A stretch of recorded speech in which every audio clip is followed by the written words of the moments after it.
প্রথমে গুলি করে এবং পরবর্তীতে কুপিয়ে তাদের হত্যা নিশ্চিত করা হয়।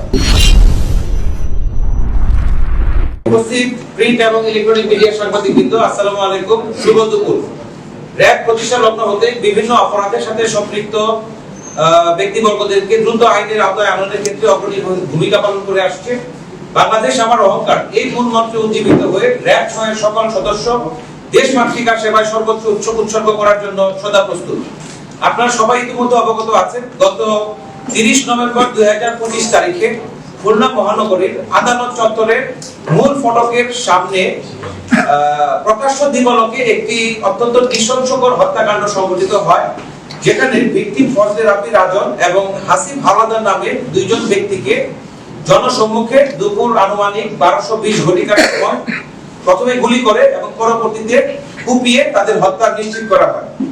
মুহূর্তে ঘটনাটি স্থানীয় জনগণের মনে ভীতির সঞ্চার করে এবং বিভিন্ন প্রিন্ট এবং ইলেকট্রনিক মিডিয়ায় এই ঘটনাটি ব্যাপকভাবে প্রচারিত হয় এবং দেশবাসীর মনে ভীতি, শঙ্কা এবং অনিরাপত্তার ছায়া ফেলে।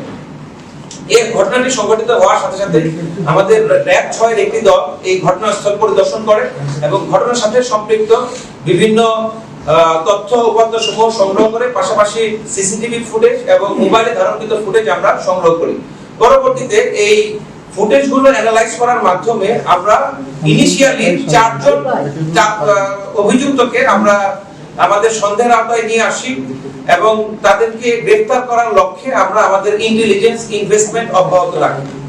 ফাইনালি গতকাল বিকেল আনুমানিক ১৭:৩০ ঘটিকার সময় এই খুলনা মহানগরীর পার্শ্বস্থ রূপসা নদীর অপর পারে আইসগাতি নামক এলাকা হতে একজন অভিযুক্তকে আমরা গ্রেফতার করতে সক্ষম হই, যাকে কিনা এই যে সিসিটিভি ফুটেজ, এই ফুটেজের মধ্যে তাকে পরিষ্কারভাবে দেখা যাচ্ছে যে এই ব্যক্তিটি এই হত্যাকাণ্ডের সাথে সম্পৃক্ত ছিল। তো এর একটি অজ্ঞাতনামা মামলা করা হয়েছে। তো এই প্রেক্ষিতে আমরা আমাদের টার্গেট ঠিক রাখি যে কিনা সরাসরি মানে সম্পৃক্ত এমন ব্যক্তিকে আমাদেরকে আটক করতে হবে। তো এই প্রেক্ষিতে আমরা এই অভিযুক্তকে আটক করি। এই অভিযুক্ত ব্যক্তির নাম ইজাজুল হোসেন, পিতার নাম ফারুক হোসেন। তো গ্রেফতারকৃত অভিযুক্তের তথ্য অনুযায়ী এই হত্যাকাণ্ডে সর্বমোট ৭ জন ব্যক্তি সরাসরি অংশগ্রহণ করে এবং পাশাপাশি আরো বেশ কিছু ব্যক্তিবর্গ থাকে যারা কিনা এই আদালত চত্বরকে সেন্টারে রেখে তারা বিভিন্ন পয়েন্টগুলোতে অবস্থান করতে থাকে। যদি কোনো কারণে রিইনফোর্সমেন্ট করার প্রয়োজন হয় তারা যেন সেটা করতে পারে। তো ঠিক ১২:২০ বাজার আগ মুহূর্তে যখন এই টার্গেট রাজন এবং হাসিব তারা আদালত চত্বর থেকে বের হয়ে আসে, তখন এই ৭ জন ঘাতক দলের মধ্যে থেকে আর্লি ওয়ার্নিং টিম যারা আছে তারা মূল অ্যাকশন টিমকে খবর দেয় যে তাদের টার্গেট আদালত থেকে বের হয়ে আসছে। তো এই মুহূর্তে তারা আশেপাশে ছিল এই ঘাতক ৭ জন, তারা মুহূর্তে সেখানে গিয়ে এই আমাদের ভিকটিম রাজন এবং হাসিবের উপর হামলা করে প্রথমে তাদেরকে গুলি করে, পরবর্তীতে তাদেরকে কুপিয়ে হত্যা নিশ্চিত করে। তো আমাদের বাকি অভিযান চলমান রাখার জন্য এই যে যারা সরাসরি সম্পৃক্ত তাদের নাম আমরা এখানে প্রকাশ করছি না। সংগঠিত এই হত্যাকাণ্ডটি মূলত খুলনা মহানগরীতে বিদ্যমান দুইটি সন্ত্রাসী দলের মাঝে আন্তঃকোন্দল, আধিপত্য বিস্তার, শক্তিমত্তা প্রদর্শনের যে অসুস্থ প্রতিযোগিতা, এই প্রতিযোগিতার ফলে এই হত্যাকাণ্ড দুটি সংঘটিত হয়েছে বলে আমরা মনে করছি। মাদকের টাকা ভাগাভাগি, চাঁদা উত্তোলন, এসব বিষয়কে কেন্দ্র করে বিবাদের জের ধরে এই হত্যাকাণ্ডটি সংঘটিত হয়েছে।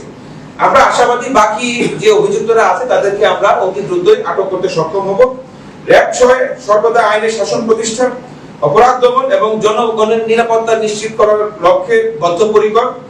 এই হত্যাকাণ্ডের রহস্য উন্মোচন করার লক্ষ্যে আমরা কেএমপি, জেলা পুলিশ, অন্যান্য গোয়েন্দা সংস্থা, মাঠে নিয়োজিত সেনাবাহিনীর ইউনিট এবং নৌবাহিনীর যে গোয়েন্দা সংস্থাসমূহ আছে তাদের কাছ থেকে আমরা সহায়তা পেয়েছি।